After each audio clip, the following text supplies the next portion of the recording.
Olá, boa noite, sejam bem-vindos mais uma vez.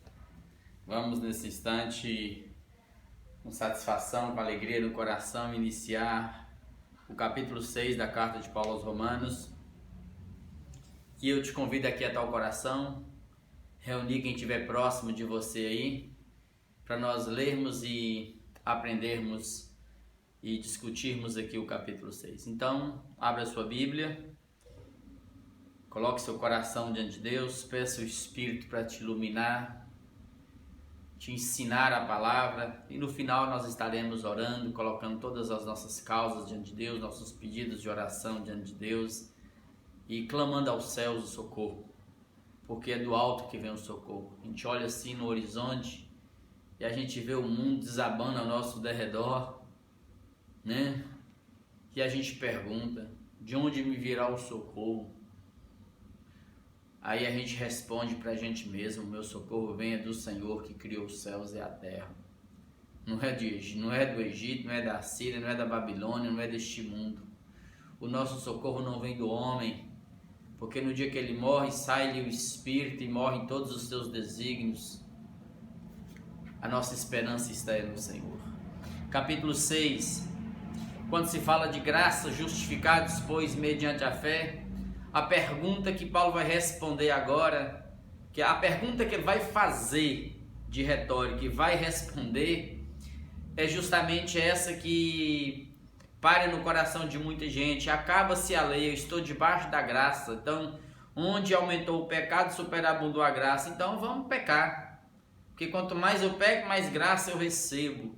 Então, assim, Paulo vem respondendo e destruindo aqueles, entre aspas, cínicos e dissimulados que não se convertiam, ficavam no ambiente religioso e ficavam pecando e usando as falas erradas, as falas de Paulo interpretadas ao seu bel prazer. Não é assim. Paulo inicia o capítulo 6 dizendo: que diremos, pois? Ele está perguntando para você e para mim e para aqueles que insistem em não se converter. Vivem dissimuladamente. Permaneceremos no pecado para que seja a graça mais abundante? Aí ele vem e responde categoricamente, verso 2: de modo nenhum, de modo nenhum. Como viveremos ainda lá no pecado, satisfazendo os desejos da carne, do pecado, nós os que para ele morremos? Eu já morri para este mundo, para as coisas do pecado. Como é que eu vou viver satisfazendo agora? Então, eu não converti, não houve conversão. Ou, porventura, ignorais que todos nós que fomos batizados em Cristo Jesus, fomos batizados na sua morte? Sim, nós fomos batizados na sua morte. Então, o batismo não tem a ver com água. O cara pode passar por um batismo de água, seja imersão, aspersão, batistério, seja na piscina, no rio, e não se converter e viver dissimuladamente. Não, quando eu morri com Cristo, eu fui batizado com Ele na sua morte, eu morri com Cristo. Morri como? Eu fui sepultado na morte pelo batismo. Eu morri para todas essas inclinações e pulsões da lei dentro de mim. Verso 4. Fomos, pois, sepultados com Ele na morte pelo batismo, para que, como Cristo foi ressuscitado dentre os mortos pela glória do Pai, assim também nós, ressuscitados com Cristo, andemos em novidade de vida. Então não dá mais para viver como antes. Não dá mais para viver satisfazendo os desejos da carne de outrora, os pecados de outrora. Não dá para viver na mentira, na lascívia. Não dá para viver em forma de adultério. O adultério não vale a pena. Não dá para viver em prostituição. A prostituição destrói o seu ser, dilui sua alma. Não dá para viver roubando, mentindo, enganando. Não dá. Isso não procede de Deus. Porque, verso 5, se fomos unidos com Cristo na semelhança da sua morte, certamente também seremos na semelhança da sua ressurreição. Ou seja, Cristo morreu, eu morri com Ele. Cristo ressuscitou, eu ressuscitei junto com Ele. Meu espírito está vivo. Eu tenho que agora inclinar para o espírito. Não é para a carne, não é para a lei. Vamos lá. Verso 6. Sabendo isto, 2 pontos. Que foi crucificado com ele o nosso velho homem, para que o corpo do pecado seja destruído e não sirvamos mais o pecado como escravos. Eu não inclino mais para o pecado, eu não sou escravo dele. E por que eu não sou escravo do pecado? Porque eu não estou debaixo da lei que pulsa dentro de mim. Eu estou debaixo da graça. Então eu inclino para Jesus, eu pendo para Jesus. É assim que acontece. Morreu o velho Mazim, o velho homem que corrompia. Agora é novidade de vida. Verso 7. Porquanto quem morreu por pecado, está justificado o pecado. Eu já morri para ele, eu estou justificado dele. O pecado não me mata mais por meio da lei, porque a lei foi suspensa. Ele me matava por meio da lei, a lei acabou, então ele não me mata mais. Eu não sou escravo dele, eu sou escravo agora da graça de Deus, de Jesus. Eu inclino para Jesus. Ora, se já morremos com Cristo, lá na morte, quando cremos, quando convertemos, se já morremos com Cristo, cremos que também com Ele viveremos. Ou seja, olha a ideia de Paulo, viveremos. Eu já ressuscitei, estou vivo em Cristo. Caminhando com Cristo, como ele diz, o tempo que eu tenho agora na carne, o que me resta nessa carne, nesse corpo, eu vou inclinar não para as paixões dele, eu vou inclinar para o Espírito, para as coisas do Espírito. Sabedores de quê? Verso 9. Sabedores eu e você de quê? Havendo Cristo ressuscitado dentre os mortos, havendo Cristo ressuscitado dentre os mortos, já não morre.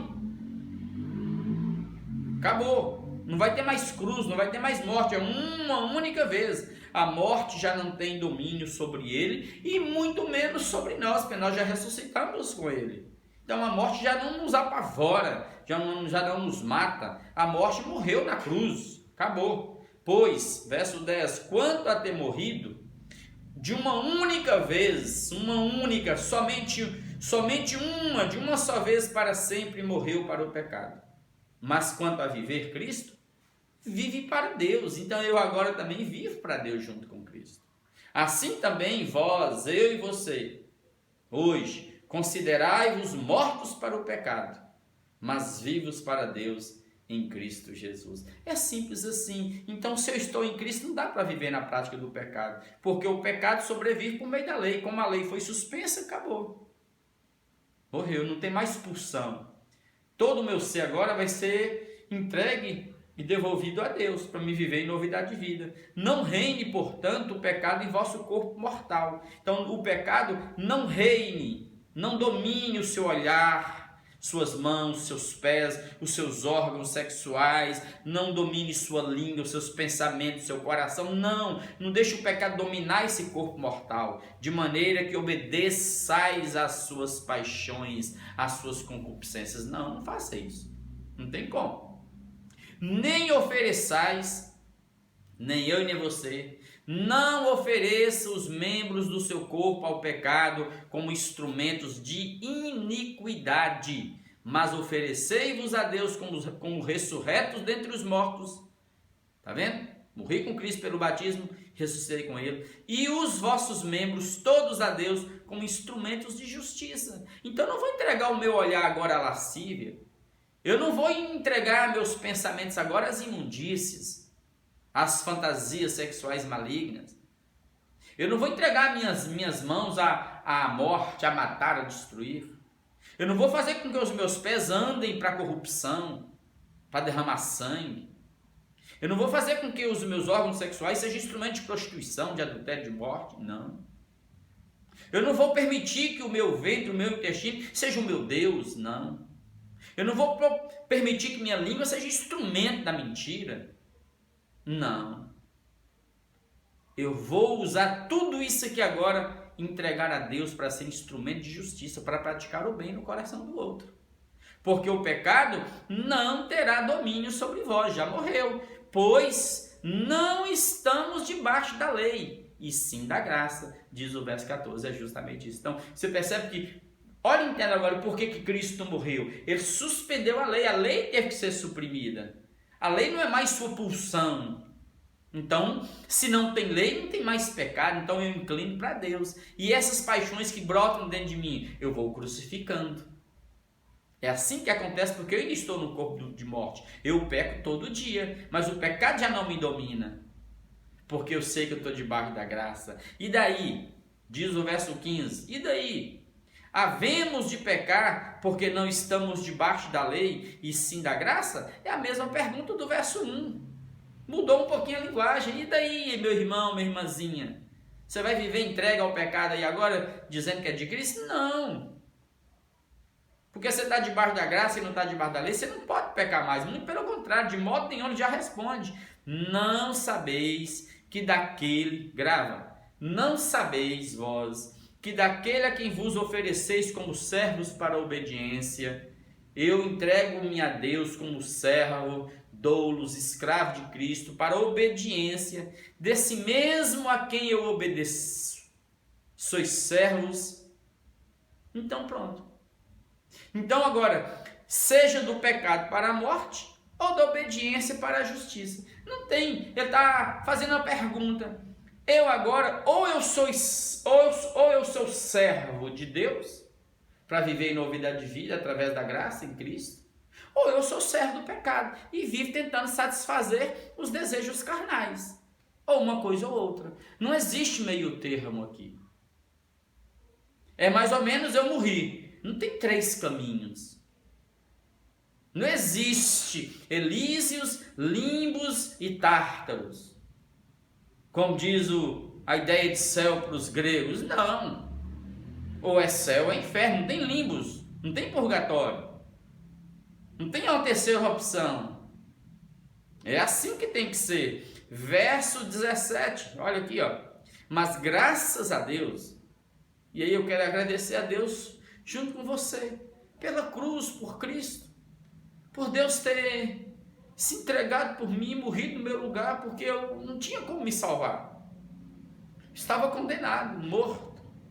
Mas graças a Deus, porque outrora, escravos do pecado, tentando justificar-se por nós mesmos, vivendo a nosso bel prazer com tudo, outrora lá, viestes a obedecer de coração à forma de doutrina que fostes entregues. Eu agora estou entregue ao Evangelho, a esse ensino do Evangelho, e eu vou me render de coração a ele. De todo o meu coração a ele. E uma vez, verso 18, e uma vez libertados do pecado, fostes feitos servos da justiça. Ou seja, Deus me libertou, redimiu, me tirou da escravidão pelo preço de sangue da cruz de Jesus e me transportou para cá, para me ser servo da justiça, para me ser escravo. Doulos, palavra mais próxima no grego, servos é escravo. Sim, se você quiser pensar, mas o Cristo que nos amou e nos libertou, nos redimiu, ele não quis chamar-nos de escravos. Ele nos chamou de amigos, de irmãos. Já não nos chamamos de servos, e sim de escravos. E já não nos chamamos de servos, e sim de amigos. Porque o servo, o escravo, não sabe de nada. O amigo sabe. Então, amados, eu prefiro servir a Deus de todo o meu coração, de todo o meu ser, do que viver cegamente enganado neste mundo de morte. Que vocês estão vendo que estão adoecendo. E vocês vão perceber daqui a um tempo que tudo que foi acumulado nessa terra não pode levar para lugar nenhum. Muito pelo contrário, está se destruindo com uma rapidez tão grande. Pense nisso no que eu estou te falando. Considera o que eu estou te dizendo. E eu estou te dizendo aqui em nome de Jesus, no poder do Espírito, segundo a palavra. Fala como homem, Paulo está dizendo aqui, ó. Por causa da fraqueza da vossa carne. Eu estou falando como homem porque eu, Paulo, ainda habito um corpo de morte. E vocês aí que estão me ouvindo em Roma, vocês também ainda habitam um corpo de morte. E nós pecamos todos os dias. Todos os dias eu peco, todos os dias você peca. Qual a diferença? É que agora eu não sou escravo mais desse pecado para satisfazer. O arrependimento vem, a gente cresce, a gente muda. Aí, ó, fala como homem por causa da fraqueza da vossa carne. Assim como oferecestes os vossos membros para a escravidão da impureza e da maldade para a maldade, assim oferecei agora os vossos membros para servirem à justiça, para a santificação. Então, outrora, todos nós andávamos assim. Todos nós éramos um ex alguma coisa. Maldade para maldade, imundície para imundície, pecado para pecado. Hoje não. Eu vou entregar o meu corpo, a minha vida a Deus, para ser um instrumento de justiça, para santificação, para esse crescimento em graça, em pureza, em simplicidade. É tudo muito simples, amados. A gente não quer ser super-homem, não, a gente quer se tornar como muitos achando que não. A gente só quer ser cheio de graça e viver para Deus. Verso 20. Porque quando éreis escravos do pecado, quando nós estávamos lá fora entregues às nossas próprias paixões, seguindo o curso deste mundo, vivendo dissimuladamente, uma vida devassa, promíscua, uma vida cheia de morte, sem critério nenhum, de morais religiosas adoecidas, que para nada serviu. Sim, eu carregava uma cultura religiosa enorme sobre mim. Resolvi o que se eu não conhecia nada disso aqui? Não, mas esse mundo, com todos os seus projetos, ainda é morte. O melhor projeto que ainda tem aí é insignificante diante do projeto de vida que está aqui, que é Jesus. Não existe projeto de vida igual ao de Jesus, não existe. Não existe. Então, olha, porque quando éramos escravos do pecado, estávamos isentos em relação à justiça. Eu estava escravo, eu não praticava a justiça. Eu não tinha compromisso com honestidade, com respeito. A gente fazia algumas coisas certinho por uma questão religiosa, de família, temor, morais. Mas chega uma hora que nada disso resolve. A força do pecado é tão grande da gente que os caras vão fazendo tudo que não presta. E muitos fazendo horrores em nome de Deus, em nome das morais, viu? Naquele tempo que você era escravo, servia ao mundo, que resultados colhestes? O que você colheu? Olha aí. Somente as coisas que agora vos envergonhais. Sim. Coisas que eu olho e falo, meu Deus, que vergonha. Agora, porém, por quê? Diz o texto, porque o fim delas é morte. O fim de tudo aquilo lá é morte, amados. Vai morrer. É morte eterna mesmo. É do jeito que aqui. E morte não é porque você vai para a sepultura, não. A morte aqui é porque é morte eterna, é banimento. Você não está construindo nada para além da sepultura. Agora, porém, verso 22, libertados do pecado, transformados em servos de Deus, está vendo? Feitos justiça, santificados, aperfeiçoados em Cristo.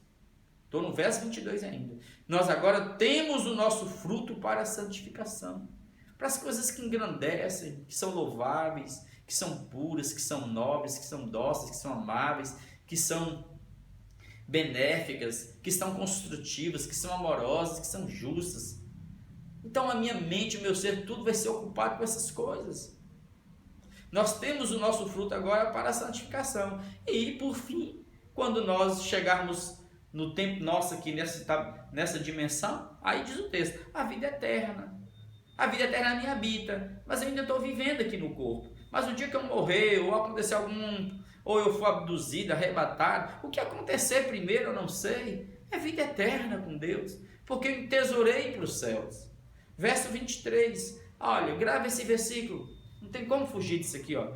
Porque o salário do pecado é a morte. O salário de quem anda pecando, escravo do pecado, é morte, banimento de Deus. Mas o dom gratuito, a graça de Deus, o favor de Deus, imerecido, é a vida eterna em Cristo Jesus, nosso Senhor, para todos que creem. O salário do pecado é morte, mas a graça, o dom gratuito de Deus, a salvação, amados, isso é de Jesus, é graça de Deus para mim e para você. Não negligencie, não.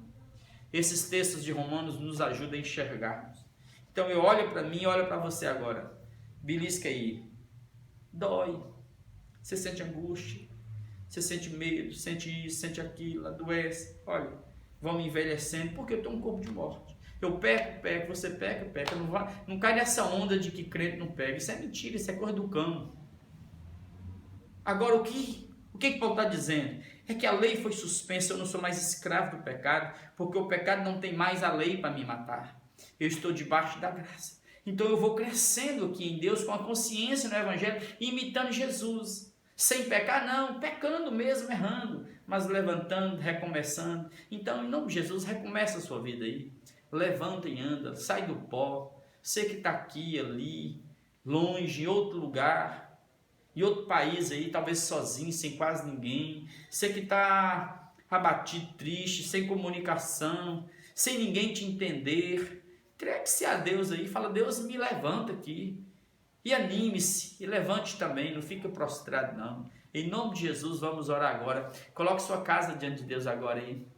Coloque sua família, seus projetos, seus sonhos, né? Aquilo que está acontecendo aí em sua casa, coloca diante de Deus, vamos orar. Pai, obrigado por mais esse capítulo lido.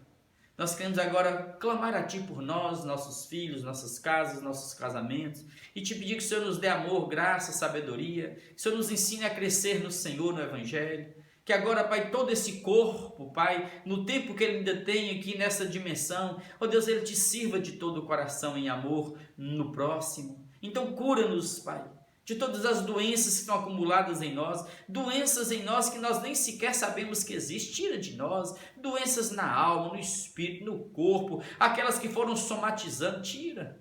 Ó Deus, e por amor do Senhor, tira toda peste de nossas casas, guarda-nos com anjos, sopra o Teu vento nesse instante, e o irmãozinho, a irmãzinha que está batido no quarto, deitado, sem levantar, meu Deus, eu Te peço, brilha a Tua luz nos porões da alma dessa pessoa, e levanta dos mortos, levanta essa vida da caverna.